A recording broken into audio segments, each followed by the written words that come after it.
Olá pessoal, bom dia, boa tarde, boa noite, independente do horário que você esteja ouvindo essa leitura, eu quero te desejar um excelente dia. Pessoal, se você está acompanhando a leitura desse livro em tempo real, você deve estar não estranhando, mas vendo aí que nós realmente conseguimos lançar mais de uma leitura no mesmo dia, porque se essa leitura aqui está sendo gravada do domingo para segunda, mas só está saindo na terça-feira à tarde. E por quê? Esse conto que a gente vai ler, você já deve ter visto aí que a duração desse episódio é bem pequenininho, porque realmente é um conto mais enxuto, né, ele tem aqui ao todo 5 páginas, e a gente vai ler, vou começar a ler, eu não sei quanto tempo vai durar, mas sei que vai durar menos do que os outros 2 que a gente já lançou. Pessoal, eh, antes de fazer a leitura, eu queria te relembrar que essa leitura aqui é uma leitura conjunta de várias obras do Gabriel Garcia Marques, que está sendo feita a leitura por vários podcasts. Então, se você quiser saber de outras leituras, vai lá no meu Instagram. Tem um post lá onde está descrito os outros podcasts que estão fazendo as leituras, tá bom? Pessoal, o título do conto, né, do nosso terceiro conto, o conto de hoje, se chama O Avião da Bela Adormecida. Adormecida. Eu não vou enrolar muito, já vamos partir aqui para a leitura, para a gente ter uma leitura até mais dinâmica. Vamos lá.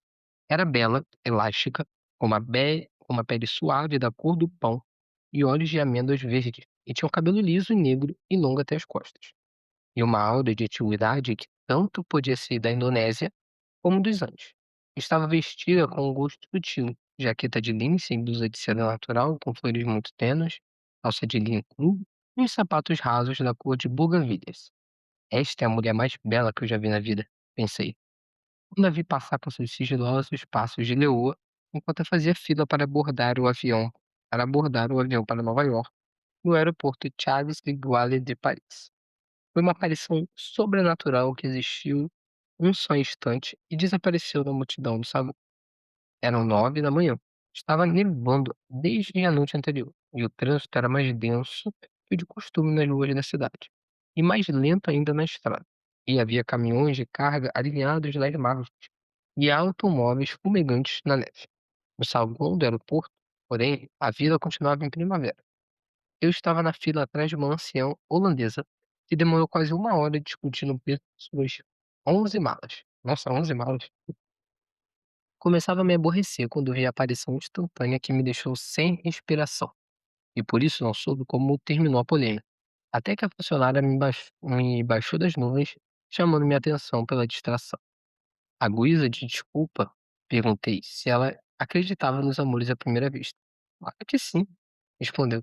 Os impossíveis são os outros.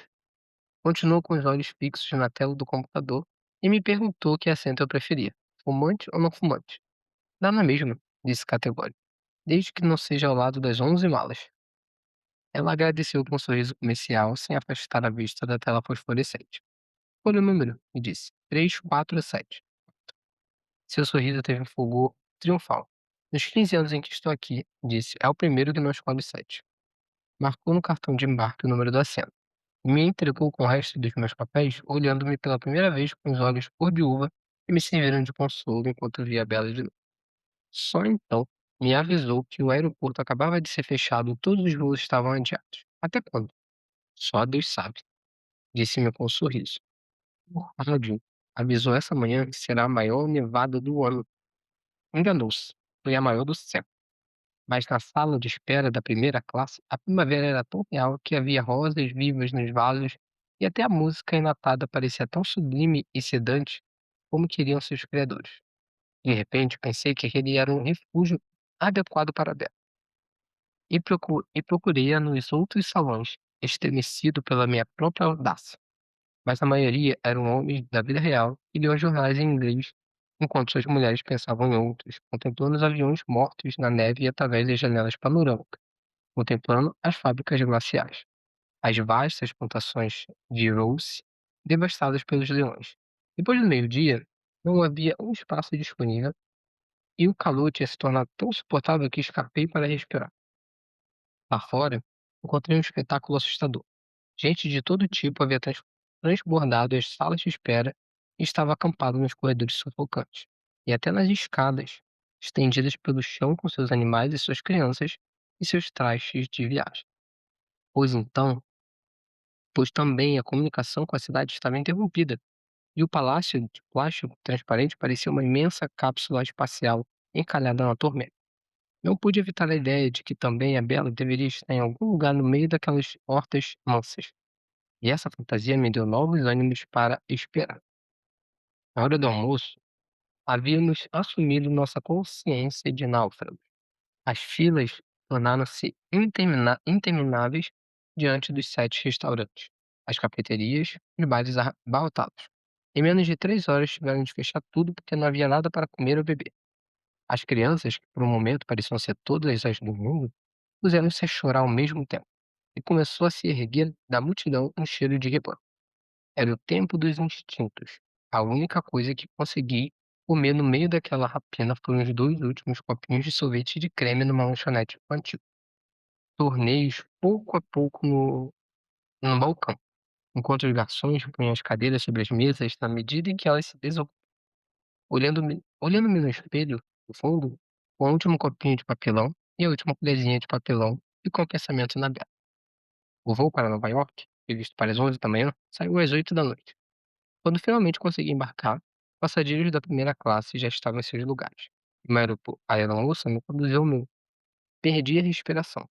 Na poltrona vizinha, junto da janela, a Bela estava tomando posse de seu espaço com o domínio dos viajantes experientes. Se alguma vez eu escrever isso, ninguém vai acreditar, pensei. E tentei de leve, em minha meia língua, um cumprimento indeciso que ela não percebeu. Instalou-se como se fosse morar ali muitos anos, pondo cada coisa em seu lugar e em sua ordem, até que o local ficou tão bem arrumado como a casa ideal, onde tudo estava no alcance da mão. Enquanto fazia isso, o comissário trouxe-nos champanhe de boas-vindas. Peguei uma taça para oferecer a ela, mas me arrependi a tempo, pois fiz apenas um copo d'água e pedi ao comissário, primeiro em um francês inacessível, depois em um inglês um pouco mais fácil, que não a despertasse por nenhum motivo durante o sono. A voz grave e morna arrastava uma tristeza oriental. Quando levaram a água, ela abriu sobre os joelhos uma caixinha de toucador com esquinas de cobre, como os baús das avós, e tirou 2 patilhas douradas de um estojinho, onde levava outras de cores diversas. Fazia tudo de um modo metódico e criminoso. Parcim Desculpa, gente, e parcimonioso. Que difícil. Como se não houvesse nada que não estivesse previsto para ela desde seu nascimento. Por último, baixou a cortina da janela, estendeu a poltrona ao máximo, cobriu-se com a manta até a cintura sem tirar os sapatos, pôs a máscara de dormir, deitou-se ao lado da poltrona, de costas para mim e dormiu sem uma única pausa, sem um suspiro, sem uma mudança mínima de posição. Durante as 8 horas eternas e os 12 minutos de sobra que o voo de Nova York durou, foi uma viagem intensa. Sempre acreditei que não há nada mais belo na natureza que uma mulher bela, de maneira que não foi possível para mim escapar um só instante do feitiço daquela criatura de fábula que dormiu ao meu lado. O comissário havia desaparecido assim que decolamos, e foi substituído por uma aeromoça cartesiana que tentou despertar a Bela para dar-lhe o estojo de maquiagem e os auriculares para a moça. Repeti a advertência que a Bela havia feito ao comissário, mas a aeromoça insistiu para ouvir sua própria voz e tampouco queria jantar. Foi preciso que o comissário confirmasse. E ainda assim, a aeromoça me repreendeu porque a Bela não havia colocado no pescoço o cartãozinho com a ordem de não ser despertado. Fiz um jantar solitário, dizendo-me em silêncio tudo que teria dito a ela, se estivesse acordado. Seu sono era tão instável que, em certo momento, tive a inquietude que aquelas pastilhas não fossem para dormir, e sim para morrer. Antes de cada gole, levantava a taça e brindava. A tua saúde, Bela. Por isso que a Bela é adormecida, né, gente? Porque ela chega e chama ela de Bela, e ela com esse sono aí doido. Terminado de jantar, apagaram as luzes, mostraram um filme para ninguém, e nós dois ficamos sozinhos na penumbra do mundo. A maior tormenta do século havia passado, e a luz do Atlântico era imensa e límpida. O avião parecia imóvel entre as estrelas. Então conte contemplei-a palmo a palmo durante várias horas, e o único sinal de vida que pude perceber foram as sombras dos sonhos que passavam por sua fronte como as nuvens na água. Tinha no pescoço uma corrente tão fina que era quase invisível sob sua pele de ouro. As orelhas perfeitas tinham os furinhos para brincos. As unhas rosadas da boa saúde, um anel liso na mão esquerda. Não parecia ter mais de 20 anos. Me consolei com a ideia de que não fosse a aliança de um casamento e sim de um namoro efêmero. Saber que você dorme, certo, segura, leito fiel de abandono, linha pura, tão perto de meus braços à tarde, pensei, repetindo na crista de espuma de champanhe o soneto magistral de Gerardo Diego. Em seguida, estendi a poltrona na altura da sua e ficamos deitados mais próximos que numa cama de casal. O clima de sua respiração era o mesmo da voz, e sua pele exalava um hálito tênue que só podia ser o próprio cheiro da sua beleza. Eu achava incrível. Na primavera anterior, havia lido um bonito romance de Yasumari Kawabata sobre os anciões burgueses de Kyoto, que pagavam somas enormes para passar a noite contemplando as moças mais bonitas da cidade, nuas e narcotizadas, enquanto eles agonizavam de amor na mesma cama. Não podiam despertá-las, nem tocá-las, e nem tentavam, porque a essência do prazer era vê-las dormir.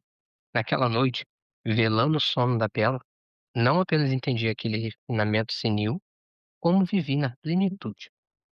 Quem iria acreditar? Me disse com amor próprio exacerbado pela champanhe.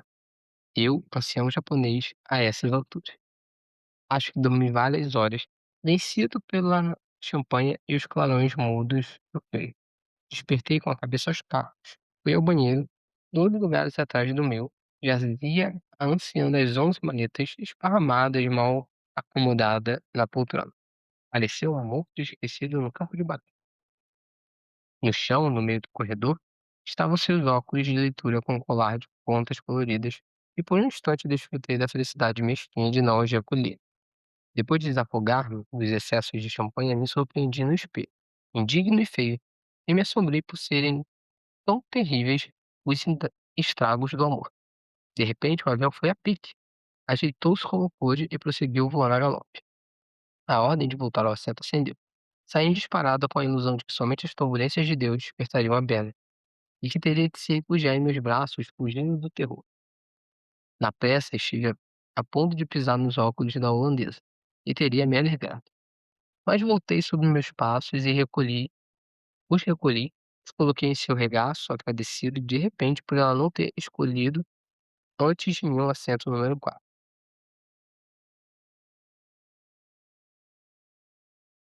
Então acabamos. O sono da Bela era invencível.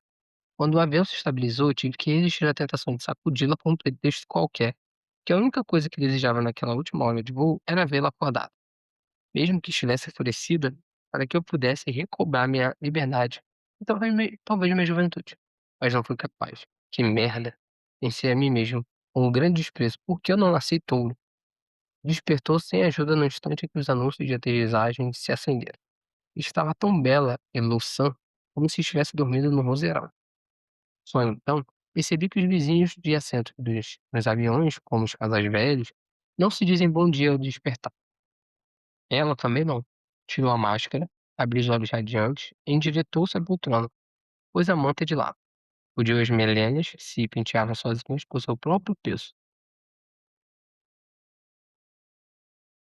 Tornou a pôr caixinha nos joelhos e fez uma maquiagem rápida e supérflua, o suficiente para não olhar para mim até que a porta foi aberta.